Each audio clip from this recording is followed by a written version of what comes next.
నాన్న పందులేరా గుంపుగా వస్తాయి, సింహం సింగిల్గా వస్తుంది. ఇదే డైలాగ్ ఎన్టీఆర్. నాన్న పందులేరా గుంపుగా వస్తాయి, సింహం సింగిల్గా వస్తుంది. ఇదే డైలాగ్ ఏఎన్ఆర్. దాదా పందులేరా గుంపుగా వస్తాయి, సింహం సింగిల్గా వస్తుంది, కమా. ఇలా ఉంటుందండి. అదే మన సూపర్ స్టార్ కృష్ణ గారు.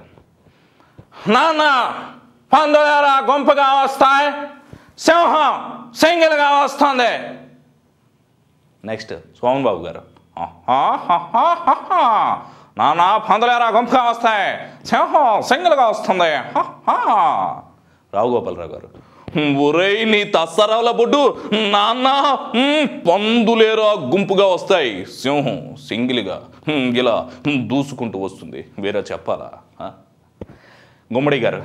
నైనే పందులేనైనే గుంపుగా వస్తాయి, సింహం మాత్రం సింగిల్గా వస్తుంది. నైనే సింగిల్గా వస్తుంది బాబు. అదే డైలాగ్ కృష్ణంరాజు గారు.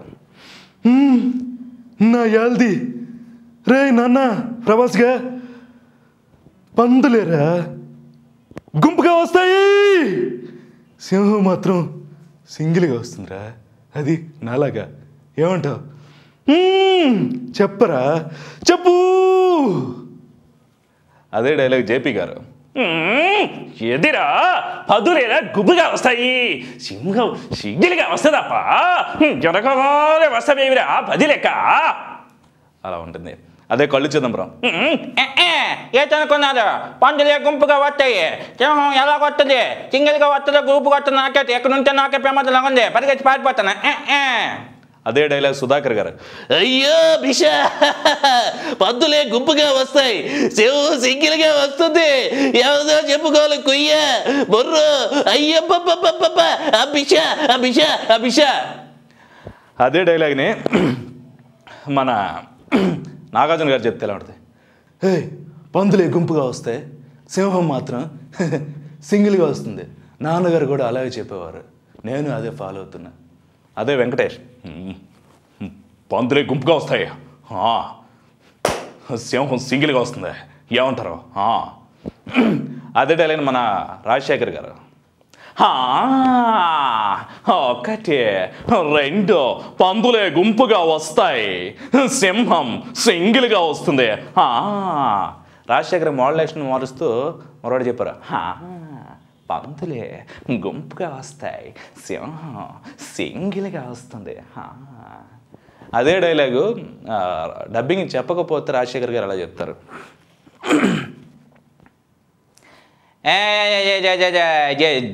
జీవిత పందులే గుంపుగా వస్తాయి, ఏమి అదే సింగిల్ బంగారం, సింహం బంగారం, సింహం సింగిల్ వస్తుంది. బాగా చెప్పనే బాగా చెప్పనే.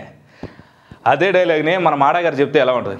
బాయ్యా మా ఇద్దరు సచ్చినోళ్ళు బాయ్యా, పందులే గుంపుగా వస్తున్నాయి బాయ్యా, సింహం సింగిల్గా వచ్చేస్తుంది బాయ్యా, అచ్చే బాయ్యో. అదే డైలాగ్ని మన పొలిటికల్ లీడర్స్ చెప్తే ఎలా ఉంటుంది? చంద్రబాబు నాయుడు గారు.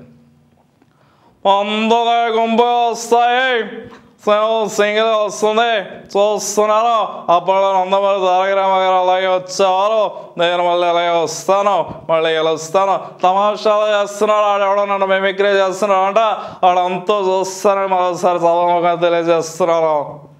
అదే డైలాగ్ కేసీఆర్ గారు. కేంద్రమై పందులే గుంపుగా వస్తాయి, సింహం సింగిల్గా వస్తుంది, కేసీఆర్ లెక్క ఏంటంటారు? అదే డైలాగ్ కిరణ్ కుమార్ రెడ్డి గారు. ఏం మాట్లాడతాం, దిషి నాట్ కరెక్ట్, దిషి నాట్ వే, పందులే గట్లాగా గుంపుగా వస్తూ ఉంటాయి, సింహం కూడా సింగిల్గా వస్తూ ఉంటుంది, this is correct, this is correct, this is correct. ఇదే డైలాగ్ని మన జగన్ గారు చెప్తే ఎలా ఉంటుంది? పందులే గుంపుగా వస్తాయి, సింహం అంతే సింగిల్గా వస్తుంది, నాన్న కాదు నాకింత పెద్ద కుటుంబాన్ని ఇచ్చాదు, అందుకనే నేను సింహంలా సింగిల్గా వస్తున్నానని మరొక్కసారి తెలియజేస్తా ఉన్నాను. ఇదే డైలాగ్ బొత్స సత్యనారాయణ గారు చెప్తే ఎలా ఉంటుంది? అదేంటది పందులు గుంపుగా వస్తాయి. మా జిల్లాలో మొత్తం అంతా పందులు విపరీతంగా వస్తున్నాయి. దాని మీద నేను మొత్తం ఏదో ఒక చేసి అవి అరికడతానని చెప్తున్నాను. సింహం మాత్రం అలాగే సింగిల్గా వస్తుంది. ఆ ముక్క మీ అందరికీ తెలుసు. ఇది తెలుగు వారి టోరీ కార్యక్రమంలో ఈ డైలాగ్ ఇచ్చినందుకు చాలా బాగుంది. మళ్ళీ వస్తాను, టైం అవుతుంది. ఆ స్పీచ్ ఒకటి ఉన్నది. అదే డైలాగ్ని మన బాబు మోహన్ గారు చెప్తే ఎలా ఉంటుంది? అన్నా అన్న నాన్న పందులే గుంపుగా వస్తాయి, సింహం సింగిల్గా వస్తుందన్న. అదే డైలాగు ఎల్బి శ్రీరామ్ గారు చెప్తే ఎలా ఉంటుంది? చెప్పండి, పందులే గుంపుగా వస్తాయి, సింహం సింగిల్గా దొబ్బించుకోవటం తెలిసిందే కదా. సింహం సింగిల్గానే వస్తుంది. మీకు తెలుసు, నాకు తెలుసు, అందరికీ తెలుసు. ఏంటంటారు? అది డైలాగు. పందులే గుంపుగా వస్తాయి, సింహం సింగిల్గా వస్తుంది. ఆ విధంగా ఉంటుంది ఎంఎస్ నారాయణ. అదే మన రవితేజ గారు అయితే చూచే ఊరుకుండా రెచ్చిపోతున్నావేమో, చంపేస్తాను ఏదో అరో మరా అత్తిరి చిరబరా, చంటిగాడు లోకలే పందుల్లా గుంపుగా వస్తాయి, సింహం చంటిగాడు లెక్క లోకలు సింగిల్గా వచ్చేస్తుంది. నేనెప్పుడు ఎవరెక్క పడలేదే, నేనకే పడుతున్నాను. ఐ లవ్ యూ సుచే, ఐ లవ్ యూ. ఈ విధంగా ఉంటుందండి.